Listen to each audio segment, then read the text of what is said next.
네, 안녕하세요. 매일 아침 빠르게 만나는 미국 주식과 테슬라 소식 트라운TV입니다.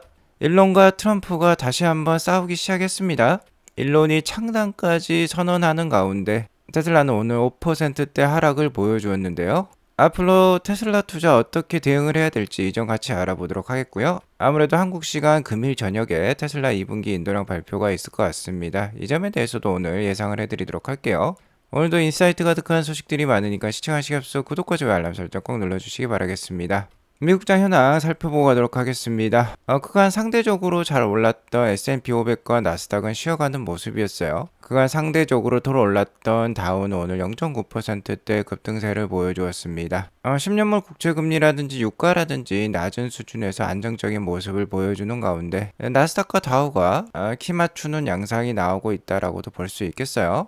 자, 아무튼 오늘 나스닥은 하락을 보여주었고 테슬라와 빅테크의 하락이 좀 컸었습니다. 아무래도 그간 상대적으로 잘 올랐기 때문에 좀 쉬어가는 양상이 나왔다라고 볼 수 있겠고요. 시장은 나스닥이 쉬어가는 원인을 트럼프와 머스크에서 찾고 있어요. 일단 익히 아시다시피 트럼프가 밀고 있는 법안이죠. BBB 액트가 되겠습니다. 미국 역사상 최대 규모 감세안이라고 해요. 미국 경기를 부양시키기 위한 법안이라고 볼 수 있겠는데 경기 부양 법안에는 역시나 미국 정부 부채 증가가 뒤따른다라고 볼 수 있겠습니다. 이 법안이 나오자 일론 머스크와 트럼프 간의 분쟁이 굉장히 격화되었었죠. 마지막에 훈훈하게 화해하면서 마무리했지만 이제 이 법안이 상원 투표를 어제 앞두고 있었어요. 상원 투표 시행 전에 트럼프 대통령은 이 법안이 수많은 혜택을 제공하며 미국을 더욱더 위대하게 만들 것이다. 이 법안이 통과되지 못하면 역사상 최대 규모인 무려 68%의 세금 인상이 필요하다라고까지 역설하고 있습니다. 계속해서 법안 통과를 위해 독려를 했다라고 볼 수 있겠는데요. 자, 상원 투표를 앞두고 일론 머스크가 다시 한번 정치적 발언을 쏟아내기 시작했습니다. 일론 머스크는 정부의 지출을 줄이기 위해서 트럼프 정부가 출범하자 약 한 4개월 정도 도지의 수장으로서 열심히 활동을 하기도 했고 도지 활동을 하면서 얼마나 많은 국민의 혈세들이 낭비되고 있는지를 목격을 했었죠. 자, 그러니까 이 법안에 찬성표를 던져주기가 어려운 법입니다. 이 법안이 통과가 되고 나면 역시나 낭비가 되는 세금들이 많을 수밖에 없을 것 같은데요. 일론 머스크는 이러한 발언까지 하고 있어요.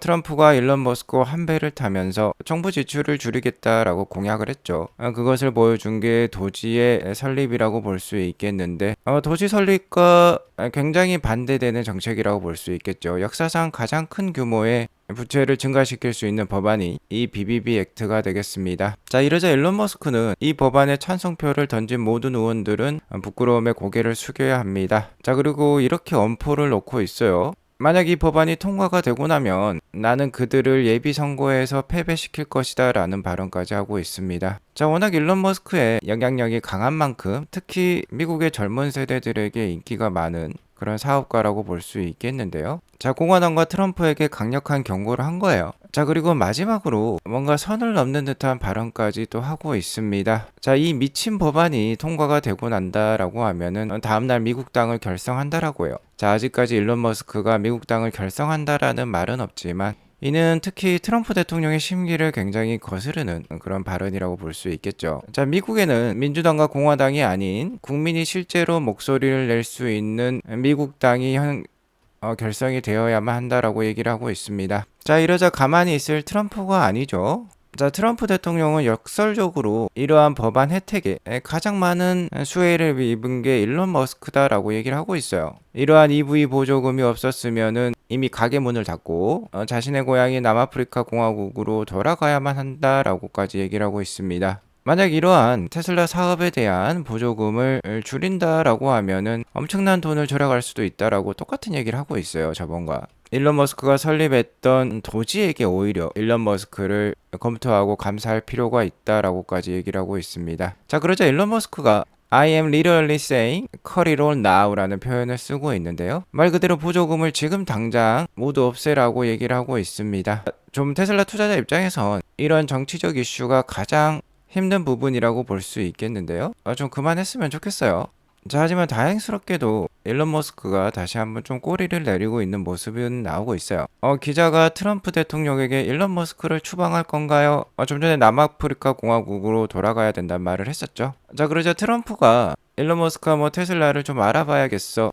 도지를 적용해야 할지도 몰라라는 표현을 또 하고 있어요. 자, 이에 따라서 일론 머스크는 이 사안에 대해서 좀 더 확대하고 싶은 유혹이 있지만 지금은 자제한다라고 합니다. 앞으로는 좀 더 말을 아낄 것 같은 발언을 한 거예요. 자, 어쨌든 이렇게 두 사람 간의 언쟁이 있자 테슬라 주가는 5%대 하락을 보여줬고 300불대에 마감을 했습니다. 자, 오늘 한때 293불까지도 떨어졌는데 다행스럽게도 300불은 지키는 모습이에요.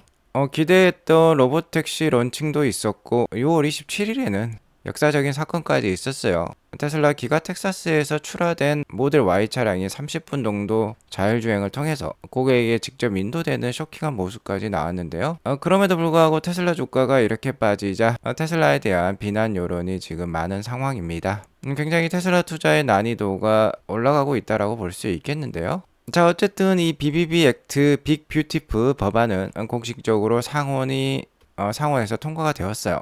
자, 이에 따라서 전기차 보조금 올해 9월 30일에 종료가 됩니다. 자, 그리고 이제 이 법안은 하원으로 넘어갔어요. 7월 4일에 금요일날 하원에서 재투표가 있을 예정입니다. 이미 하원을 통과해서 상원까지 통과가 되었기 때문에 당연히 통과가 되겠죠.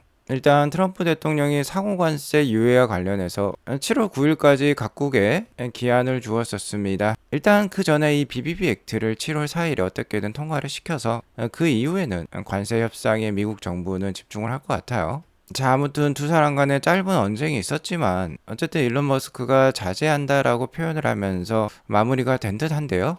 또 한편으로 생각해보면 쇼인 것도 같아요. 저번 BBB 액트가 하원에 통과가 되었을 때 두 사람 간에 강력한 언쟁이 있었는데 어쨌든 화해하면서 마무리가 되었습니다. 굉장히 짧게 마무리가 되었었죠. 자, 이런 모습을 보면 두 사람 간의 언쟁을 통해서 글로벌 여론을 좀 두 사람이 가지고 노는 것도 같아요. 쇼인 것도 같습니다. 자, 이렇게 일론 머스크는 다크 마가 모자를 쓰고 트럼프가 해결할 수 없는 지저분하고 어려운 일을 처리하기로 도맡아 라는 점이 있었어요. 트럼프가 굿캅이라면 일론은 배드캅 역할을 하고 있다라고 볼 수 있겠는데 뭔가 각본인 것도 같습니다. 자, 워낙 극단적인 두 인물이기 때문에 두 사람을 지지하는 지지층은 극명하게 또 엇갈린다라고도 볼 수 있겠어요. 하지만 두 사람이 언쟁을 통해서 그 엇갈리는 여론을 모두 흡수하고 있다라고도 볼 수 있겠어요. 자, 예를 들어 트럼프가 BBB 법안을 강력하게 밀어붙이며 이는 레거시 산업에게 있어서는 혜택이라고 볼 수 있겠습니다.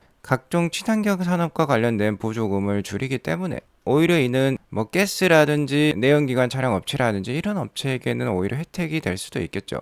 반면에 일론 머스크는 트럼프에 반대되는 말을 하게 되면 트럼프에 반대되는 세력의 여론을 흡수할 수 있을 것입니다. 자, 그러면서 이 두 사람의 언쟁, 그러니까 이 쇼를 통해서 서로 반대되는 여론을 흡수를 하고 있는 것 같아요. 자, 어쨌든 투자 전문가들은 이 두 사람 간의 불화가 지나갈 것으로 예상을 하고 있습니다. 역시나 캐시 우드 돈나무 누나는 자율주행 로봇택시와 휴머노이드 로봇이 안겨다줄 생산성 향상에 집중할 필요가 있다라고 하고요. 댄 아이브스 역시 결국 머스크는 트럼프를 필요로 하고 트럼프도 머스크를 필요로 한다라고 얘기하면서 머스크도 안정을 찾고 두 사람 간의 사이도 안정을 찾을 것으로 예상하고 있습니다. 자, 어쨌든 테슬라 주가가 지금 불안한데요.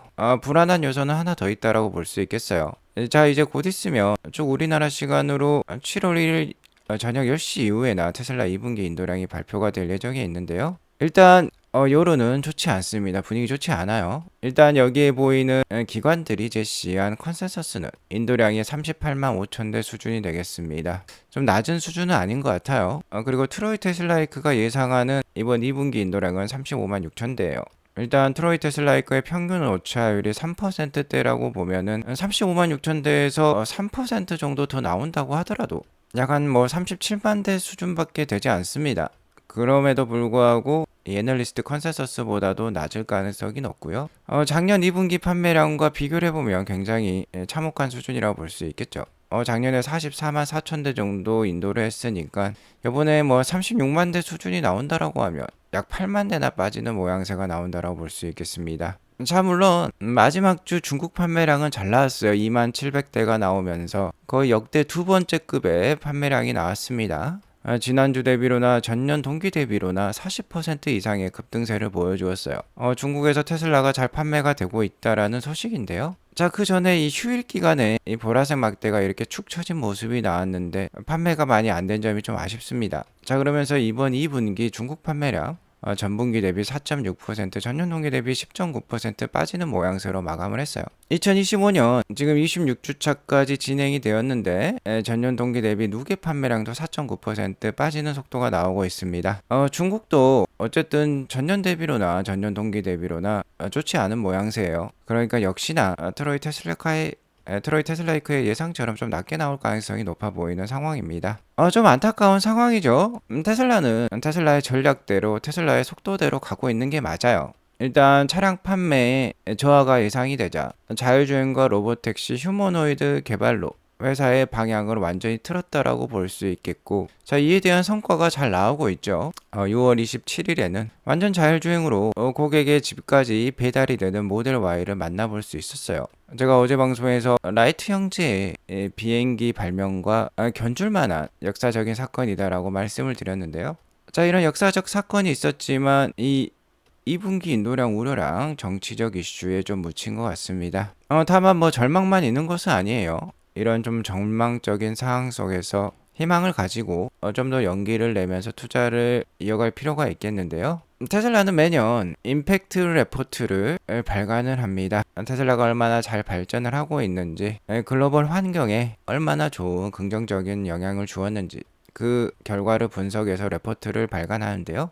일단 이 레포트 초반부에 보면 미국에서 주행거리 10억 마일당 화재 건수가 테슬라는 6.5건, 미국 평균은 55건이나 된다라고 합니다. 테슬라가 얼마나 화재로부터 안전한 차량인지 확인할 수 있는 대목이고요. 미국 평균보다 거의 8분의 1 수준이에요. 전기차가 불이 잘 난다라는 사람들의 여론이 있지만 테슬라는 그러하지 않습니다. 자, 그리고 이 레포트에 보면 한 가지 티저 이미지가 있어요. 여기 보면 테슬라의 밸류 체인이 나와 있습니다. 테슬라의 모든 제품들이 나와 있다라고 볼 수 있겠는데, 여기 ESS 메가팩도 보이죠. 테슬라 봇도 여기저기 보이고 있습니다. 옵티머스 로봇이죠. 옵티머스 로봇이 로보택시를 함께 타고 다니면서 사람들의 일거수일투족을 다 도와주고 있어요. 근데 여기 보면 이상하게 눈에 둘러싸인 이미지가 하나 있습니다. 바로 이 부분이 되겠는데, 이 부분을 확대를 해보면, 자, 이런 모습이에요. 모델 Y, 모델 3보다 훨씬 더 작은 차량의 모습입니다.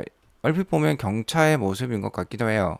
이 사람 역시 이렇게 뭐 눈을 뒤집어 쓰고 있다라고 볼 수 있겠는데, 자, 아무래도 테슬라의 저가형 차량 꼭 공개될 수 있다라는 뜻인 것 같습니다. 솔직히 테슬라가 상반기에는 이를 공개할 줄 알았는데 공개를 하지 않았어요. 지금 7월로 이미 넘어간 상황이니까 약속을 지키지 않았다라고도 볼 수 있겠는데, 꼭 그렇게 또 얘기가 어려운 점이, 테슬라는 정확히 워딩으로는 이렇게 알려주었었어요. 이 저렴한 모델, more affordable 모델이었죠. 2025년 상반기에 생산을 시작할 것이라고 밝혔지 공개한다라고 얘기한 적은 한 번도 없었습니다. 자, 하지만 최근 관련해서 기가 텍사스에서 라인 업그레이드가 있는 곳으로 알고 있고요. 2분기 인도량 발표가 나오면 주가가 한 차례 흔들릴 수도 있겠습니다. 아마 테슬라도 이를 알고 있을 수도 있겠어요. 아마 이 테슬라 모델 Q, 즉 저가형 차량을 2분기 인도량 발표 이후에 주가를 지탱을 해주고 사람들에게 희망을 안겨줄 만한 기대 요소로 조금 남겨놓은 것도 같습니다.